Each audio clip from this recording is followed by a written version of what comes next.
नमस्कार साथियों, एक बार फिर आपका स्वागत है। और एक छोटी सी क्लास फिर आपके लिए लेकर आया हूँ जो हमारी रोड सेफ्टी की तीसरी क्लास है। तो इसमें हम थोड़ा और कुछ नियम के बारे में, अधिनियम के बारे में थोड़ा जानेंगे कि जब हम हेलमेट के बगैर या आरसी के बगैर जब हम ट्रैफिक रूल्स का वायलेशन करते हैं तो किस प्रकार के हमारे ऊपर फाइन लगाए जाते हैं। तो सबसे पहले तो देखो साथियों, मैंने कल भी बताया था कि हरियाणा मोटर व्हीकल अधिनियम, जो हरियाणा के अंदर डीएल का या जो मोटर व्हीकल अधिनियम है वो कब का है, 1988 का। और डीएल के बारे में जो हमारी आरसी होती है उसके ऊपर भी लिखा आता है एक्ट 3(1), यानी कि 1988 का जो मोटर व्हीकल है एक्ट है उसके अकॉर्डिंग 3A के अंदर हमें किसका वर्णन मिलता है, ड्राइविंग लाइसेंस का।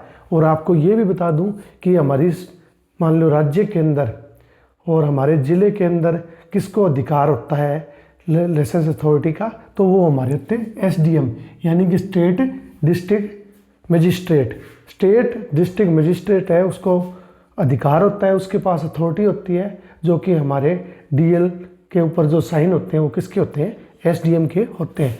और उसके बाद मैं थोड़ा सा और बता दूं आपको कि जब हम लर्निंग लाइसेंस बनवाते हैं तो कल भी मैंने जिक्र किया था कि हमें L का जो निशान है वो गाड़ी के पीछे प्रयोग करना होता है जब भी हम, क्योंकि जो लर्निंग लाइसेंस है वो 180 दिन या उसकी वैलिडिटी क्या होती है, 6 महीने, और 30 दिन के अंदर अंदर हमें जो हमारा लाइसेंस है DL है उसके लिए अप्लाई करना पड़ता है। तो जब तक हम अपना लाइसेंस नहीं बनवाते उसके दौरान अगर हम गाड़ी वगैरह चलाना सीखते हैं या चलाते हैं तो हमें गाड़ी के पीछे क्या लिखवाना होता है, ये वाला L। और इसके साइज, चौड़ाई और मोटाई हमें पता होनी चाहिए। जैसे कि ये इसकी हाइट है तो इसकी हाइट कितनी होनी चाहिए L की, तो इसकी 9 सेंटीमीटर 10 सेंटीमीटर। देखो इसकी जो ऊंचाई है वो कितनी सेंटीमीटर होनी चाहिए, 10। और इसकी यहाँ से जो लंबाई है वो कितनी सेंटीमीटर होनी चाहिए, 9 सेंटीमीटर होनी चाहिए। चौड़ाई है जो ये इसकी ब्रेड्थ है वो 2 सेंटीमीटर होनी चाहिए। यानी कि जब भी हम गाड़ी के पीछे या व्हीकल के पीछे ये L का निशान लगाते हैं तो उसकी जो ऊंचाई है वो 10 सेंटीमीटर होनी चाहिए, इधर से लंबाई है वो 9 सेंटीमीटर होनी चाहिए, और निशान की जो चौड़ाई है वो कितने सेंटीमीटर होनी चाहिए, 2 सेंटीमीटर।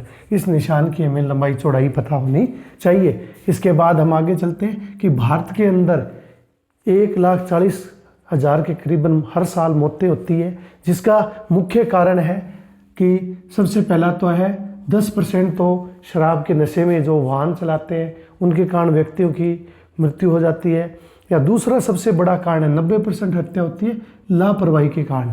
जो मौतें हैं, जो डेथ रेट है वो सबसे ज़्यादा किसके कारण होता है, लापरवाही के कारण।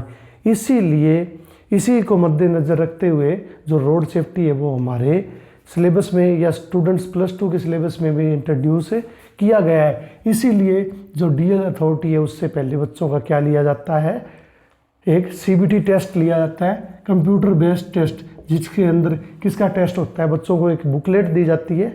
जो ये रोड सेफ्टी वाली, कुछ बच्चे कह रहे हैं ना मुझे बुक बताओ, तो ये रोड सेफ्टी वाली होती है। बुक तो सभी सेम है, सभी के अंदर सेम दिया हुआ है, लेकिन कुछ बातें हमें इधर उधर से या नेट से खोजनी भी पड़ती है, क्योंकि सारी बातें इस पुस्तक में नहीं दी होती। एग्जामिनर है वो कहीं से भी पूछ सकता है। तो मैंने बता दिया कि लापरवाही जो 90% है उसके कारण क्या होते हैं, एक्सीडेंट होते हैं। तो सबसे पहले हम जान लेते हैं कि age of DL, driving licence बनाने का एज क्या है, उसकी सही उम्र क्या है। तो अगर हमारे एग्ज़ाम में आ जाए कि 16, 20 ये, और लास्ट में आ जाए ऑल ऑफ अबव आ जाए लिखा हुआ, तो आंसर हमारा क्या होगा, तो हमारा आंसर क्या होगा, ऑल ऑफ अबव ही होगा। क्योंकि 16 साल की उम्र में जो 50 सीसी के इंजन है, 50 सीसी के जो इंजन होते हैं उनको बढ़ाने का क्या दिया जाता है, लाइसेंस दिया जाता है। जैसे कि आज के समय में जो इलेक्ट्रिक व्हीकल आ गए हैं वो हमारे कितने सीसी के होते हैं, 50 सीसी के होते हैं, जिसके कारण उनका 16 साल की उम्र में, 16 ईयर्स की उम्र में बच्चों का क्या बन जाता है, DL। फिर 18 साल की उम्र में क्या बनता है, हमारा जो लर्निंग लाइसेंस है या DL है हमारा बन जाता है, क्योंकि बच्चा 18 साल का हो जाता है। और 20 साल की उम्र में उसका आइडियल इंटरनेशनल लाइसेंस है या परमानेंट लाइसेंस है या हैवी लाइसेंस है, हैवी लाइसेंस को भी वो अप्लाई कर सकता है। तो ये तीनों जो आयु है 16 वर्ष में 50 सीसी का इंजन का लाइसेंस बनवा सकता है, 20 वर्ष की उम्र में इंटरनेशनल ड्राइविंग लाइसेंस के लिए भी अप्लाई कर सकता है, या जिसको हम हैवी लाइसेंस बोलते हैं उसके लिए भी वो अप्लाई कर सकता है। उसके बाद 18 साल में वो अपना डीएल या लर्निंग लाइसेंस को भी अप्लाई कर सकता है। इसलिए ये अगर तीनों टाइम इकट्ठे दिए आ जाए तो इसका आंसर क्या होगा, ऑल ऑफ अबाउ। उसके बाद डीएल अप्लाई करने के लिए हमें क्या क्या चाहिए? सबसे पहले तो फॉर्म संख्या नंबर 2, जो हम फॉर्म भरते हैं वो संख्या नंबर 2 का हमें चाहिए। दूसरा है हमें फ़ीस कितनी भरनी पड़ती है। अगर ये क्वेश्चन आ जाए एग्ज़ाम में कि डीएल की फ़ीस कितनी है तो वो कितनी होती है हमारी 650 रुपये हमें ड्राइविंग लाइसेंस बनाने के लिए ई दिशा में पे करने पड़ते हैं, जिसमें 300 रुपये की किसकी पर्ची होती है, रेड क्रॉस सोसाइटी की। उसके बाद हमें एज प्रूफ चाहिए, या तो हमारी डीएमसी हो या कोई अन्य डोमिसाइल हो या जो हमारी एज को प्रूफ करता हो उसका हमें डॉक्यूमेंट चाहिए। उसके बाद 3 पासपोर्ट साइज़ की फ़ोटो चाहिए। लाइसेंस अप्लाई करने के लिए 3 पासपोर्ट फ़ोटो चाहिए। उसके बाद अंत में self declaration certificate form number 1, यानी कि जिसमें हम ये घोषणा करते हैं कि इन डॉक्यूमेंट का मैं जिम्मेवार हूँ, अपने डीएमसी है उसका भी जिम्मेवार हूँ, जो घोषणा पत्र है उस पर अपने हस्ताक्षर और भरा होना चाहिए। तो ये चीज़ें हमें चाहिए एक जब भी हम डीएल अप्लाई करते हैं। उसके बाद मैं यहाँ से बता देता हूँ भारत सरकार मोटर अधिनियम, कल भी मैंने बताया था कि 1988 में हरियाणा का बना था और सेंटर का जो अधिनियम था वो 1989 में बना था, 1 साल बाद।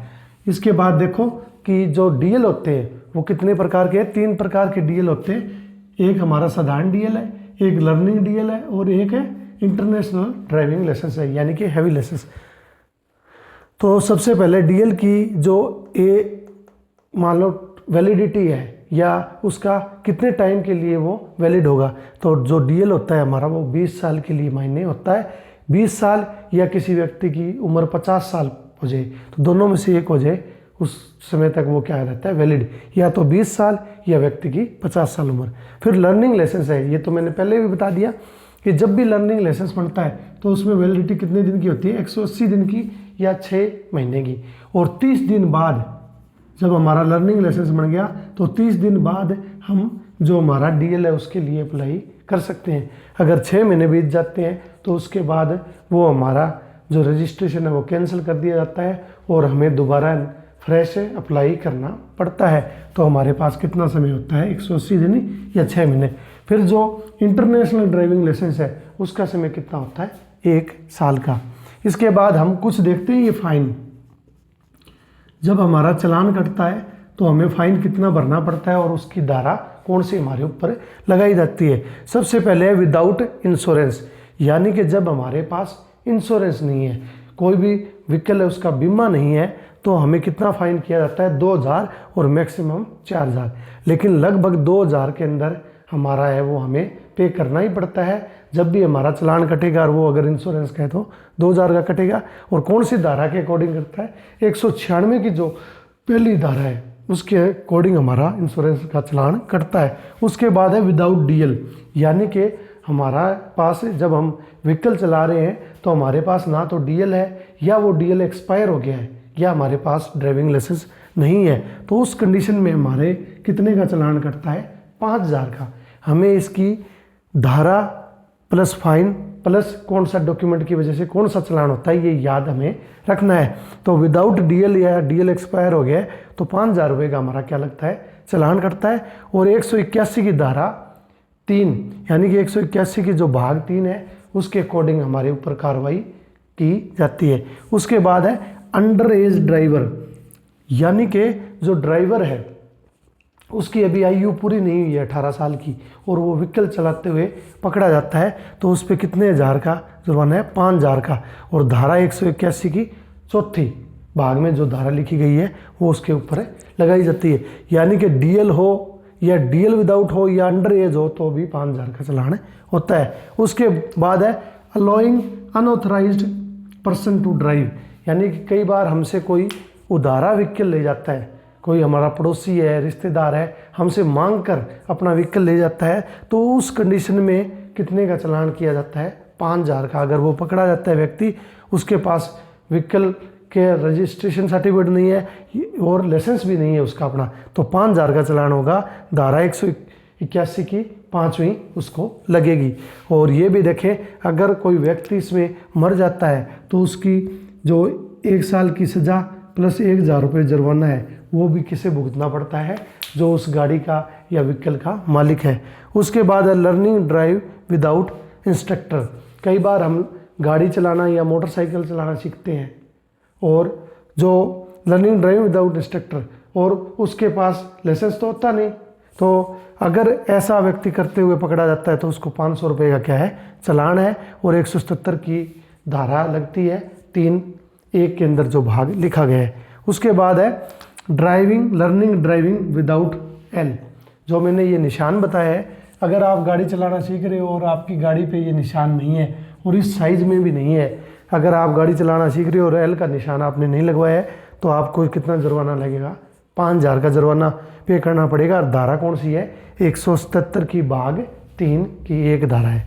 उसके बाद विदाउट आरसी। कई बार हम नया व्हीकल ले आते हैं सॉरी फॉर दैट। कई बार हमने नया व्हीकल ले लिया या किसी से खरीद लिया व्हीकल, उसको नाम नहीं करवाते हैं, तो उस कंडीशन में 10,000 रुपये का चालान है हमारा। 192 की धारा के अकॉर्डिंग हमारी बाइक है वो क्या कर ली जाती है? इम्पाउंड, खड़ाई करा ली जाएगी, पुलिस वाले उसको नहीं छोड़ेंगे।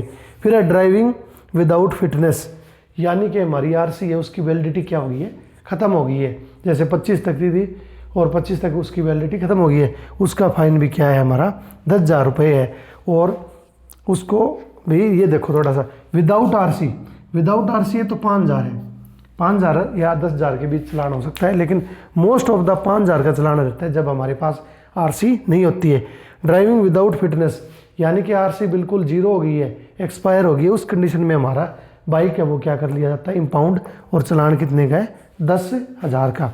फिर है वायलेटिंग एयर पोल्यूशन, यानी कि एयर पोल्यूशन है, अगर हमने जो हमारी प्रदूषण वाली पर्ची नहीं कटाई है तो उस कंडीशन में भी हमें 2,000 के करीबन क्या लगता है? जुर्माना किया जाता है। और धारा कौन सी लगती है? 190। तो साथियों, ये छोटी सी क्लास थी ट्रैफिक रूल्स के बारे में। मैंने आपको कुछ थोड़ा बहुत नया और कुछ पुराना आपको रिवाइज करा दिया है। इसी प्रकार हमारी अन्य क्लासेस भी चलती रहेंगी।